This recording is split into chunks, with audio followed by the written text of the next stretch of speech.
Good morning, everybody. Senator Whitehouse and I are pleased to welcome you to this forum on the impacts of climate change, sponsored by the Bicameral Task Force on Climate Change. And I thank all the panelists for being here. Your voices and your stories are ones that Congress urgently needs to hear. You should also know that this forum is being recorded so that members of Congress and the public who can't be with us today can view it online. The world's leading scientists agree climate change is occurring, is primarily caused by human activities, and threatens the world we live in. Your experiences on the coast of Alaska confirm what scientists are telling us. That we are already feeling the impacts of our climate change. Melting sea ice and permafrost, extreme coastal erosion, these are not theoretical threats to someone in the distant future. Your village is facing those damaging impacts of climate change today. Unfortunately, many members of Congress continue to deny that climate change is even happening.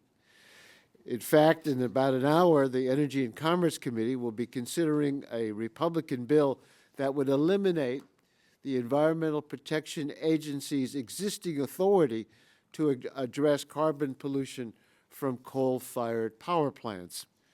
At a time when we urgently need to move forward with real solutions, House Republicans want to bury their heads in the sand and block progress. That's why we're so pleased you are here today. You are on the front lines of climate change impacts. You understand that unchecked climate change does have consequences. Congress needs to hear you describe how a rapidly changing climate is exacting a tremendous toll on our coastal communities. And I look forward to your testimony today and learning from you. But before we call on the panelists, I'd like to recognize my friend and colleague, Senator Whitehouse, for an opening statement. Thank you, Chairman Waxman. I'm grateful to you for your leadership on the Bicameral Task Force on climate change, and I'm delighted to see that you've managed to attract several of your colleagues. I've not yet been so successful, but perhaps we will have some others arrive. And I know that a number of my colleagues, including Senator Begich from Alaska, are meeting with our witnesses later today. So I hope this is a productive visit to Washington for all of you. The comment that Representative Waxman made, that yours is a message that needs to be heard in Washington, is really what is at the heart of this hearing. We had a storm in Rhode Island recently, and it washed up against a shoreline that has eroded dramatically over the years.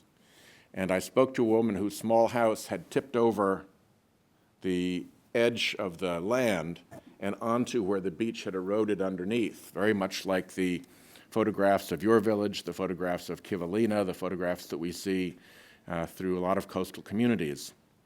And she remembered as a girl, in that same house, was her parents' and grandparents' house beforehand, that the house had a yard, it had a nice lawn, and then there was a road on the other side of the lawn, and then there was parking on the other side of the road, and then there was so much beach that she can remember as a little girl running quickly across the beach because the sand beating down on the sun beating down on the sand made it so hot that she had to run to get to her feet in the cool ocean water.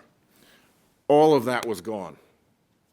The beach, the parking, the road, the lawn, and now the house was just leaning over. So from the very little estate, Rhode Island, to the very big estate, Alaska, where the ocean meets the land, we are seeing these consequences. And it is immensely frustrating that around the Capitol, the barricade of lies that special interests and their money have maintained prevent us from doing anything serious about it, because when we go home, we see the real-life consequences. So I'm delighted that you are here. I thank you so much for taking the trouble to travel a very long way to bring us the story of your village and what is happening to it as a result of the changes we're imposing on our climate. Thank you, Chairman. Thank you, Senator. We have with us Representative Joe Garcia from Florida and Representative Jared Huffman from California, and I'm delighted you're here, and others may be joining us as well. And I want to thank the witnesses who are here. to be on our panel. Each of you is a resident of Shishmaref, an Inupiat Eskimo village located on a small barrier island 5 miles from mainland Alaska. Stanley Toktu is the current president and former mayor of the native village. Tony Wayana serves as president of the board of the Shishmaref Native Corporation. Deborah Hersed is a 17-year-old high school senior, and they are joined by Fanny Wayana and Peggy Hersed, who will be available to answer questions. We thank you very much for being here. Mr. Toktu, would you like to begin?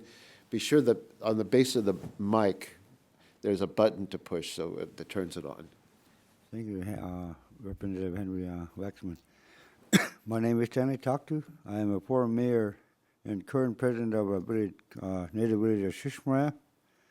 A common fear in Shishmaref is that it will become the next King Island. King Island was another island in Alaska that lost its whole community to climate change. Its people were evacuated and its culture was almost lost. We are scared to end up like the King Island people. As mayor, one of our biggest challenges I faced was relocation, finding a safe place for our kid to call home, a new site that could offer protection for our culture and our traditional values. We live on an island, which is approximately 3 miles long by 1/4 mile wide. Our way to and from the mainland, where we get our food or supplies, is through the airport.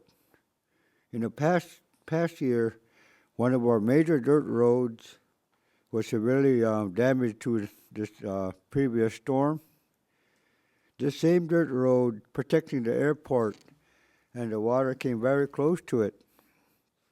Based on my experience, I expect that the next few storms will lead the sand foundation under the airport to erode and the runway would collapse. We don't have a plan if the airport was to wash out. It's not just our infrastructure at risk, it's our homes. We have to put houses on skids so they can be mobile, so we can move quickly to a safe area during a storm.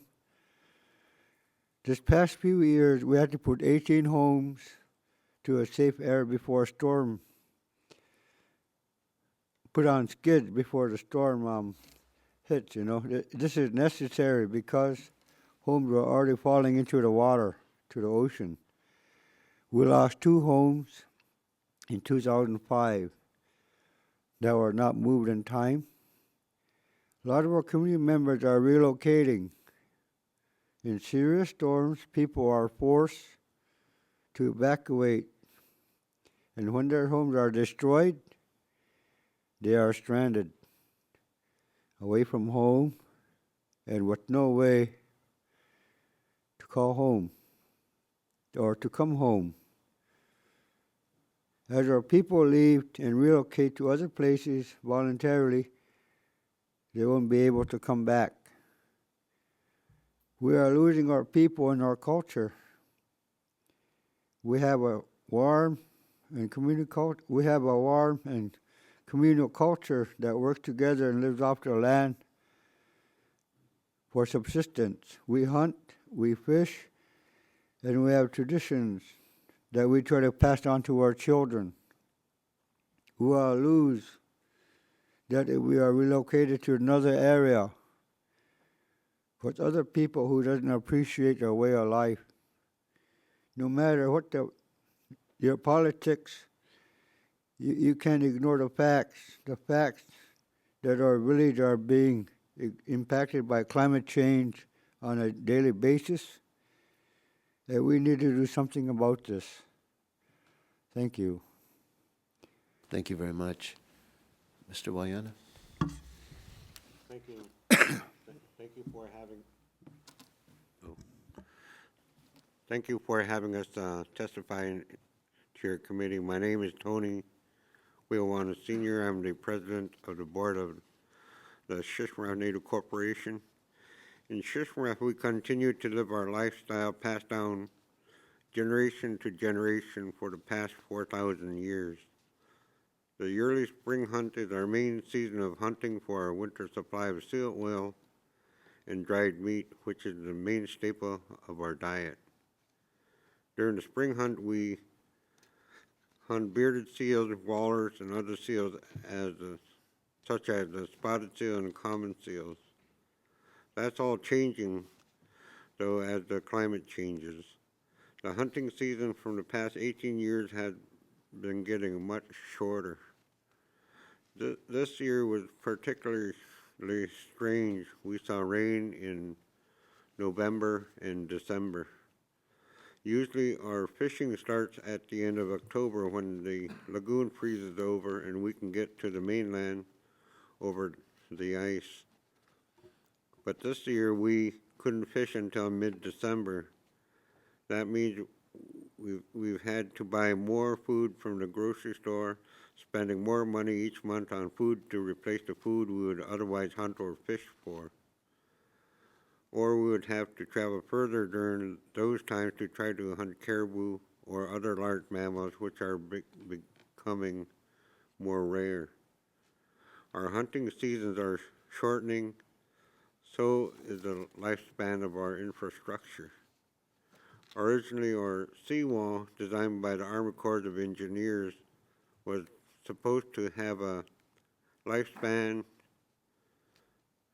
So it was supposed to have a 25-year lifespan, but by the time we built it, because of projections of rising sea level, it now only going to be good for 15 years. Our small island is only 3 miles long, and not the entire island is developable.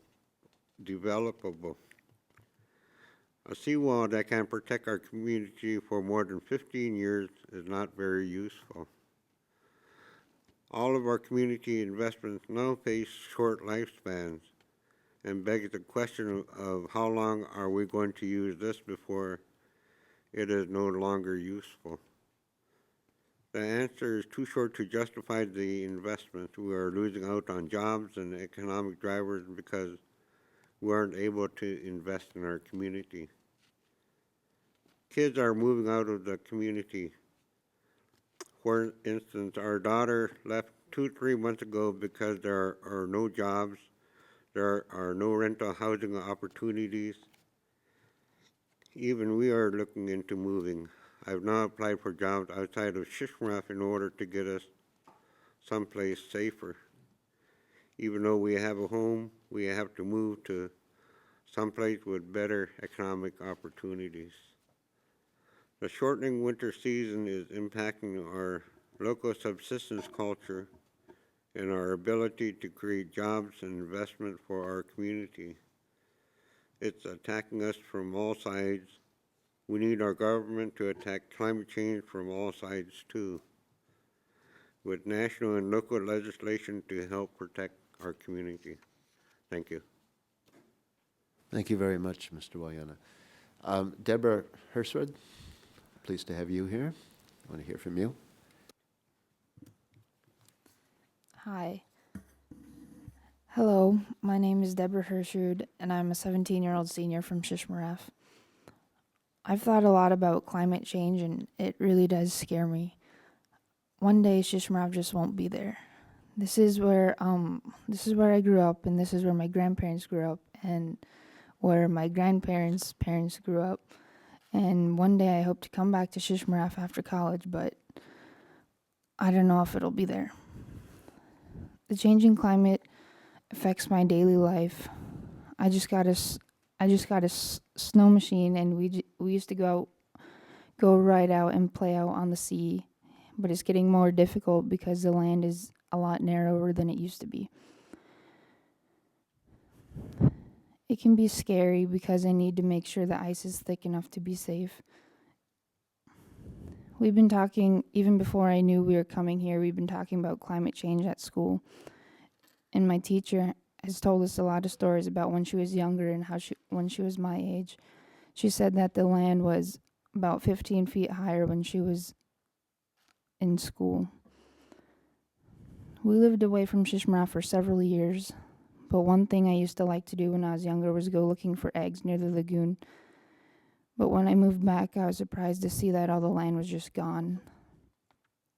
I remember one afternoon, my mom came to get me from my grandparents' house.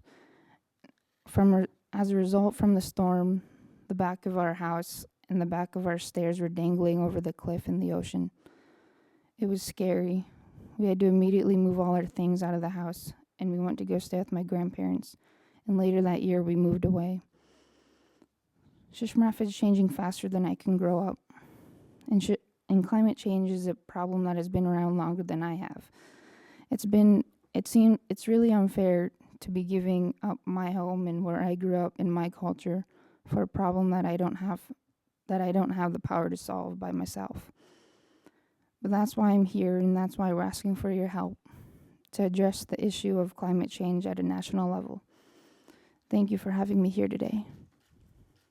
Thank you very much. Senator Whitehouse? Start off. Should we hear from? No, the others are here to answer questions. Is that right? And your statements will be made part of the record, I gather. Yeah. Okay, terrific. Well, I'm delighted that you're all here. One of the worries that we face as we become a more urbanized society is that we have fewer and fewer connections with nature. So we don't notice when things change in the same way that families that live very close to the land still notice. And I have, I guess, two questions. What are some of the things that you would point out to us as things that you have noticed that other people might not? The change of seasons and the change of habitats and the loss of hunting grounds. If you could summarize some of the things that you've experienced in your own life that is different than it used to be and different than the traditions of your people. Go ahead, Mr. Taktu. Thank you, Senator Sheldon Whitehouse. Back home, we brought home this evidence of our topsoil, which is the sod, you know. When I was growing up Deborah's age, in October, we would have protection from the Chukchi Sea from fierce storms, because this would turn like into brick when we had a north wind. Nowadays we lost our sand dunes because of climate change. Like I said, you know, we used to have freeze up in October, and this would become hard. Now we see freeze up in late December. Even one time we had ice-free waters up to February, so this is very dangerous. And then under this topsoil is real fine sand. This is what our sand barrier line is made out of. It can be about to 8 feet until we reach the permafrost. And once the topsoil is gone, or sand is the same kind of grain like a pepper and the salt, and then it started eroding. And then we start getting undercut. And once it undercuts, the permafrost, you know, when it melts, the high tide comes, low tide comes around, the land collapses, next tide comes and washes out our land. So we can lose approximately like 20 feet of land within an hour due to climate change and the permafrost melting. But this is evidence of our island. You know, this is the topsoil that protected us underneath the sod. The topsoil would freeze during the winter storm season. And It would. be like an armor that protected the sand and the permafrost underneath. Now it's not frozen because everything is warmer, and so it gets eroded itself by the ocean, and it can't protect the sand and the permafrost any longer. Yeah, that is true, the center. And how about Also, offshore ice? Is that part of it as well? that is the shore ice too. We hardly see any more shore ice, the thick blue ice we used to depend on. It's very unstable and very hard to tell which is safe ice or dangerous ice.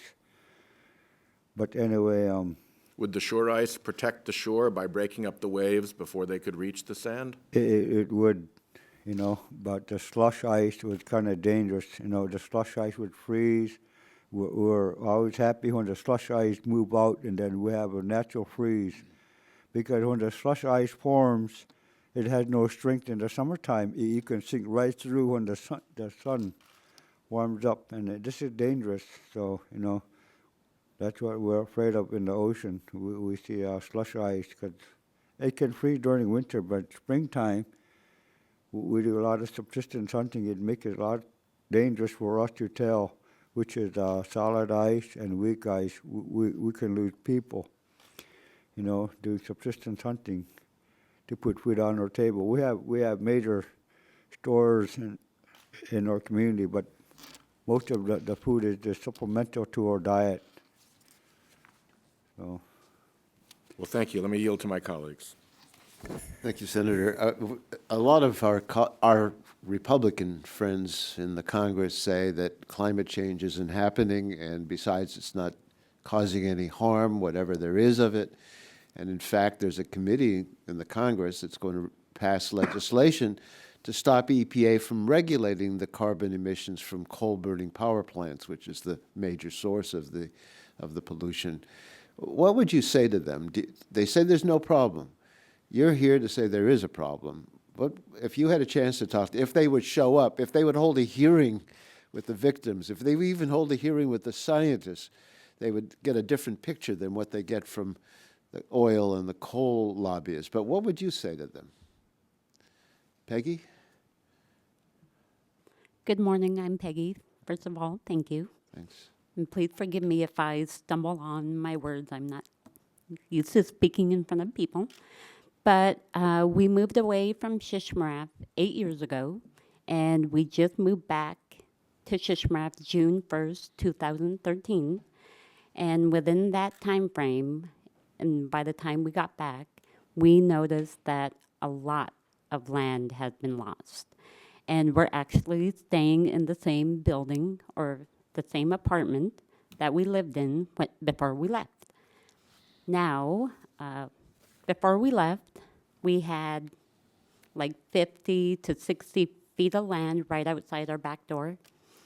Now, when we open our back door, the seawall is right where you're sitting. So when a storm hits, you get the huge waves crashing onto the building. And So the erosion is not something that's taking place over a long period of time, but you see it right in front of you happening. it's right in front Right of in a you. matter of Yeah. hours sometimes. And It's a the storm. bad thing is, we were so happy to move back, but I think we're actually moving out of Shishmaref once again at the end of the year due to future storms and loss of land and that thought of having to evacuate in an emergency situation. And that scares us Absolutely. because we have 3 kids.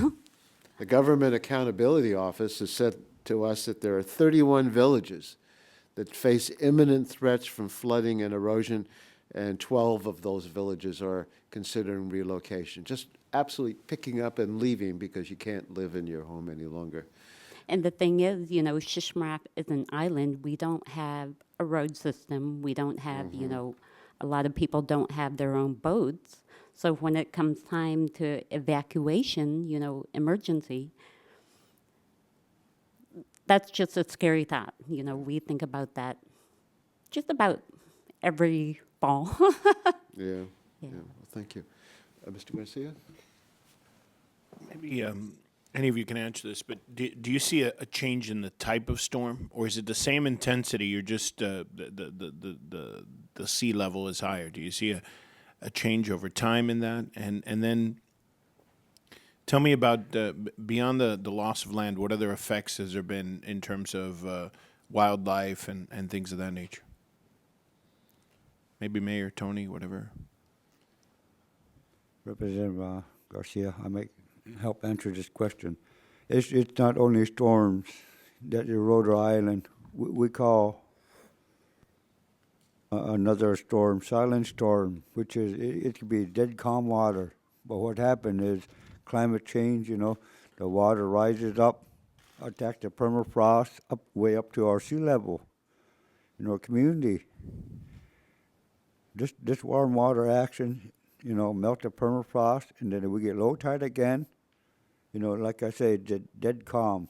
Then when the low tide comes, you see exposed permafrost melted, and the land collapses. Next tide comes, it washes whatever collapsed into the lagoon or into the ocean. These are things that was that we never seen before. We call silent storms. We used to have our main storm in October. Now we got about 3 or 4 storms a year, or fall storms. So these are evidence that that's eroding our community in Shishmaref. I'm not sure what other communities are facing, but these are what we face every year. So every year, the storms get more fierce. The fall storms, and then the silent storm. We call silent storm. The water just rises over sea level, melt the exposed land and melt the permafrost. We have a lot of evidence of methane in our rivers. These kind of things.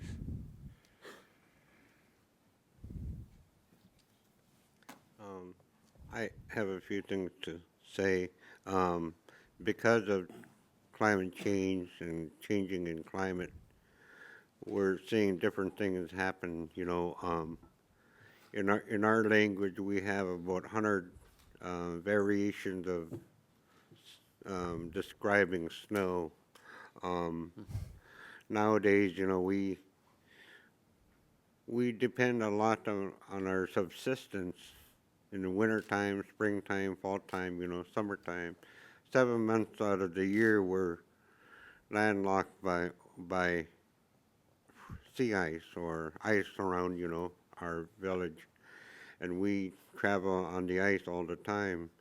In the past few years, we've been seeing a lot of problems where a lot of our hunters are falling through the ice, and we've had we've had one instance where an elder went through the ice in the same area, same exact spot where a young man fell through the ice and lost his life. So changes in the ice conditions is having a big effect on our lifestyle, and we've always had stories that we listen to our elders, and in the past they've predicted these changes that we're not now seeing, and it's something that we've never experienced, so it's something new, and we have the exact same situations that Senator Whitehouse explained about losing a house on the shore, and before, when we were kids, we used to be able to play baseball games on the shore, that's how much space there was. But now we barely have a beach, maybe here to this table here in most parts. So, and our animals, our sea mammals, clamming is one thing that we can't do along our beach anymore because of the loss of our beach. We're seeing seals, walruses having diseases that we've never seen that they've had before. They're having loss of hair on the animals. A lot of the animals are growing tumors, and stuff that we haven't seen, and we're getting, due to the warming climate, we're getting new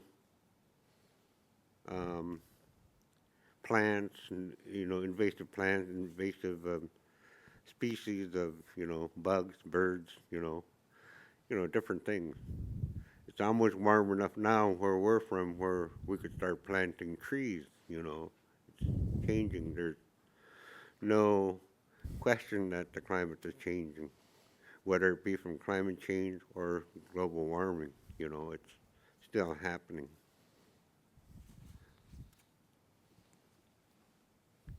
Sure, Mayor, go ahead. I might want to add to Tony's comment. I was born in 1961. I grew up with elders surrounding. I grew up with my grandparents, and there was a lot of elders in the surrounding communities, like Tony mentioned. They knew about climate change just because of the weather pattern. I had a chance to go play out with my classmates, like Tony mentioned, baseball or go sliding outside. But I was more interested in listening to the elders talk about starvation and famine and climate change was one of the issues. They talked about Shishmaref or area, Alaska, warming up, and the lower 48 getting more snow. And I never asked questions. I just sat down, and our people, you know, within the region are not shaman. They never practice anything. They're just regular people like myself, regular Inupiaqs. And they knew somehow that Alaska was going to warm up in the lower 48, within the 48 states, the 50 states, was going to get more snow than we have in Alaska. There's evidence right now. You can see the other states having more snow. We're having like, you know, we collected rainwater December, middle part of December, for 3 days straight. So, you know, these are things our elders talked about. Thank you, Mr. Garcia. Mr. Huffman? I want to thank all the witnesses for coming here to tell your story. I appreciate very much the generational voices that you've brought to us. And on that note, I find it very compelling that you appear to be a community where the mere change of a few degrees in temperature, because it causes your soil to no longer be frozen, can very quickly accelerate the impacts of climate change in terms of the loss of land. And I wondered if perhaps you had heard from your elders about whether this was a problem, about when it might have begun. We know it's beginning to happen very fast now, but I'm just curious about the stories that may have been passed on to you. Was this an issue 1 generation ago, 2 generations ago?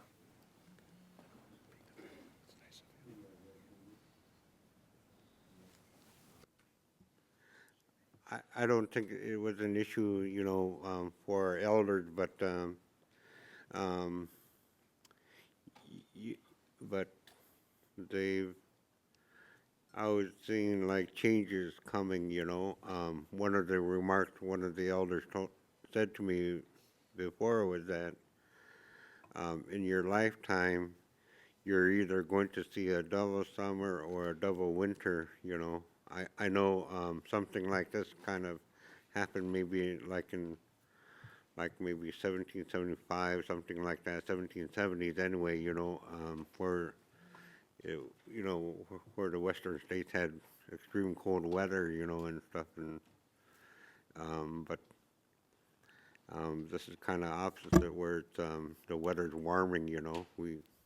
There's always seems to be trends, but right now maybe it's a different trend because of the lifestyle that we all live in this world nowadays. You know, we burn a lot of oil, we burn gas and different things, you know, that has an effect on our climate. One thing that, you know, in our planning to assist our community in finding a relocation site, you know, about 60% of Alaska is on permafrost. So climate change is going to have a big effect on, you know, our state of Alaska. Could you, for those of us that aren't familiar with permafrost, could you explain the significance of that when the permafrost okay, becomes exposed and warmed? Okay, permafrost is like soil ice that that doesn't really melt. Like in the summertime. If you look at this photo here, the bottom part is the permafrost. So in the summertime, um, when you dig the soil in the summertime, it's usually like permafrost is usually like 3 foot from the topsoil. But nowadays, when we dig in the summertime, it's like about 7, maybe almost 7 feet from the topsoil. So, climate change is having a big effect on permafrost. Permafrost melting, methane gas, and causing all kinds of problems from the melting, erosion, flooding. Even our storms are changing, in the fall time, in the late fall, and like in October, November, when our lagoon usually freeze. Sometimes it'll freeze, and then we'll get these freak storms that come out of the south that blows out the ice and then blows right back in, but at the same time have big storms that have a lot of erosion. Growing up, we didn't see that kind of storm. So things are changing. And I think you mentioned earlier that you said there's been evidence of methane in the rivers? Yeah, in the rivers and like, in the lakes, you can see evidence of them, because, you see the bubbles coming up and that kind. Representative Huffman, can I add something else? Even permafrost. There's a good example of what permafrost is in our community. Permafrost is protecting, our land. Once the permafrost melts, this whole land collapses. Not only that, permafrost in our lakes are washing out. We're starting to see evidence of our big lakes drying out. What happened is it looked like somebody get a big old bulldozer and, bulldoze a chunk of the lake into the rivers. It looks funny, but this is what's happening. Also, our elders talk about, I mentioned earlier that Alaska was going to warm up. Lower 48 was going to start freezing. They also mentioned we need to prepare ourselves to go back to old style living, like, fishing and hunting, dog teaming, because whatever grows in the lower 48, like fruit and beef or whatever, we'll have in our stores, but the prices will jack up. We just won't be able to buy them off the stores. So they told us we need to prepare ourselves to go back into, what our grandparents did, live off the land by dog team or, make our own seal nest, these kind of stuff. I never asked questions, but they knew somehow that climate change what's going to happen.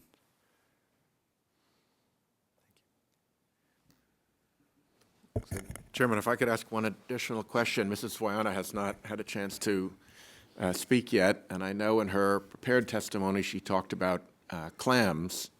Rhode Island is a clamming state as well. We have a big clam called a quahog that comes from the Native American name, so the clam's been an important species in Rhode Island since very, very early days. And I'd love it if you could tell us, for the record, a little bit about what you're seeing with your clamming. Every fall, I walk the beaches because I live from one town down, and that's what we like to have. And I love to look for clams on the beach, walk back and forth. I noticed they haven't really been coming up this past year, probably due to the changes in the sea. So you don't see the clams any longer? Hardly. Maybe this fall we got probably 10 few clams here and there. And before was it a food source that you relied on regularly? I guess it's just where I grew up. That's what I like to eat. Yeah. We like it too. Thank you very much. Thank you, Chairman. Well, I want to thank all of you for being here and telling us your story and what the impact, the real impact is of climate change in your community. I wish all members of Congress were here to understand from your point of view what you're experiencing. We'll share this with as many of our colleagues as possible. But for those who think that climate change costs us nothing, that there's no damage, they should know from you that not only your land is eroding, but your whole way of life and your culture is threatened. And this is something that we have to be mindful of and not just ignore and pretend like the problem doesn't exist or it'll go away on its own. And certainly we ought not to turn our back on stopping the pollution that's going to make problems that you're seeing more and more prevalent all over this country, all over the world. So thank you so much for being here. You want to say anything to Nothing closing? further. I join you in thanking our witnesses. Well, thank you so much. We're going to close the meeting. Thank you so much.